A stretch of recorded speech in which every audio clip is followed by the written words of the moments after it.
Well, Sarah kind of mentioned how hairy it was, but I want to hear from you. What was your experience before it happened? What were you thinking before it happened? Basically, I had taken a shower and I got out, and about 5 minutes after my shower, the power had gone out. But in the area that I'm living, it's very common for the power to go out. I think every time it rains, the power goes out. So I was not really concerned about the power going out at that time. And I got a text from my roommate, and she said, "Are you with Mike," which is my boyfriend, "or are you at your place?" And I said, I'm at our place, just chilling out. And she's like, "Well, you should probably come here." And I was thinking, okay, well, makes sense. There's a blackout. I'm by myself. I should go be with company. So I called my boyfriend. I was like, "What should I do?" And he's like, "Well, don't come here. You probably won't be able to make it here in a car safely." But I didn't even know what he meant by that. And I was like, okay. So, I grabbed some clothes off my floor and grabbed my hairbrush because I hadn't brushed my hair yet, and just kind of nonchalantly walked outside, locked my door, noticed it was very windy outside, but still, at this point, just thinking it's a bad storm. It's not a tornado. I don't know anything about a tornado. So I'm walking down my apartment stairs, and I have my phone in hand, and my other former teammate texted me and said, "Harry, it's huge. It's coming your way." And I was like, what is coming my way? And then I turned around, and there it was. I mean, debris, the wind, everything, the cloud was right there, on the edge of the apartment, throwing stuff overhead. I saw cars start shifting, and so I was took 2 steps to the parking lot, realized I'm not getting across the street to where my roommate is residing. And I turned back around to where my apartment was, and the debris, the siding, everything was flying off the apartments. And so I wasn't getting back upstairs to my apartment to get to safety in a bathtub, in a closet, whatnot. So really my only option was to stay there in this doorway that was outside that I was standing near. And so I put my feet up on the doorway and kind of braced my hands in the door, and things were still hitting me, and it was, really windy, but it was still kind of hitting me all over, and I figured I need to get down a little bit lower. So I took my purse, put it up over my head, and kind of crouched down in a little ball by the door, and just stayed there for 30 to 40 seconds while the tornado was just kind of swirling around. And I got hit by multiple things. Could not tell you what it was. I do remember a wall falling off of the apartment in front of me, coming down, landing about a few feet from me, but got stopped by the poles of the stairway that I was standing under.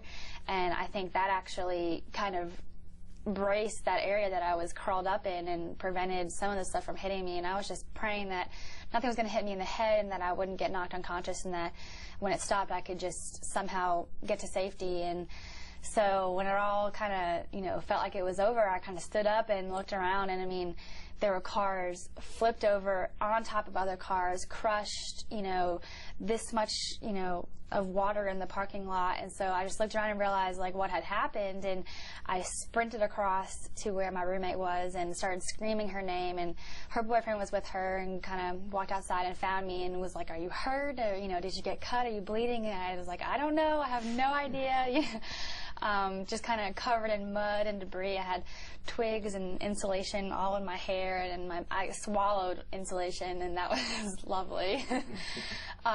So just found them, and when I figured out that I was bleeding on my leg, and they were going to take me to the hospital, and a car drove up, was going to pick me up, and we turned the corner and looked down 15th toward DCH, and I realized at that moment that I was not the worst thing right now, and that I needed to just get a shower and some peroxide. And I was very, very lucky to have come away with just some cuts, and kind of started panicking, knowing that I was out in that storm, in that devastation, and somehow I'm still here.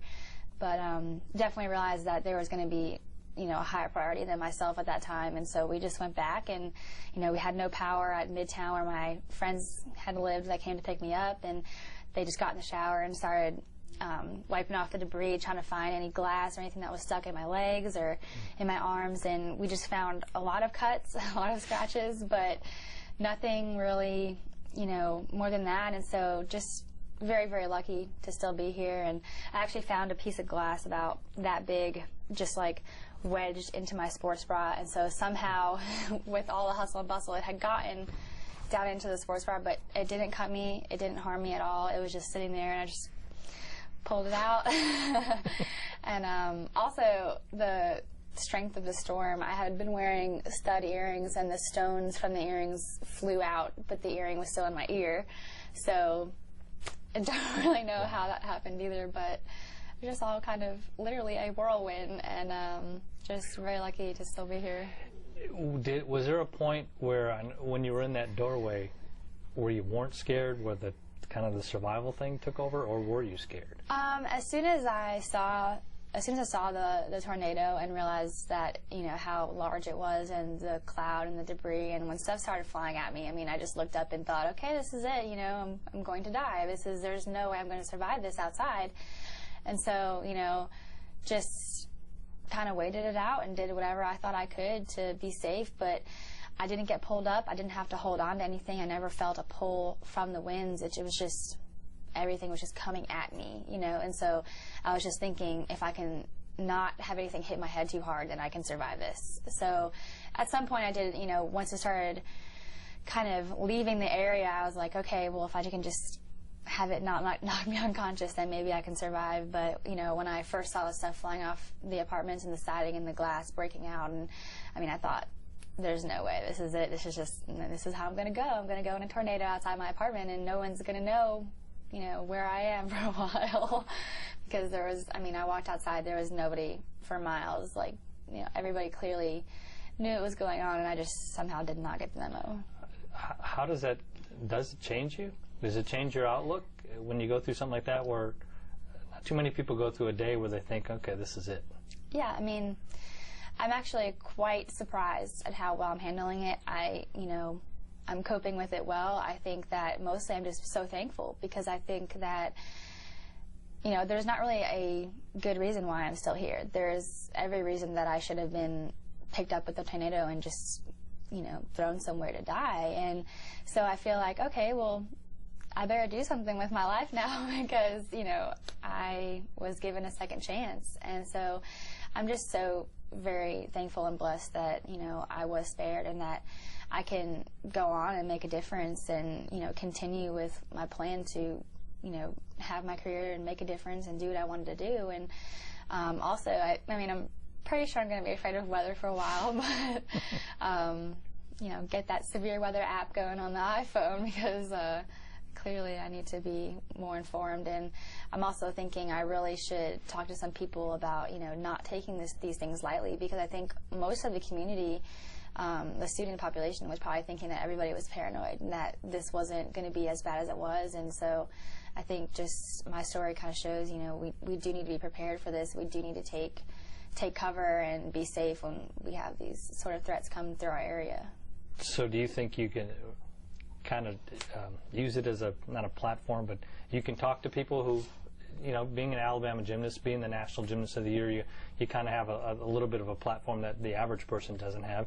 Are you going to try to turn this into a positive in some way? I hope so. I think that's our job, you know, as people who have survived, is just to use it to make everything okay for everyone else. And I hope that I can just be there to listen to the stories and say, you know, I was there. I know how bad it was. I know how devastating this was. And I think that's what a lot of people need right now, is just someone to listen to their story and to make them feel better about it, because it was scary and we've lost so much, and there's really nothing you can do and nothing you can say. So just to be there to listen.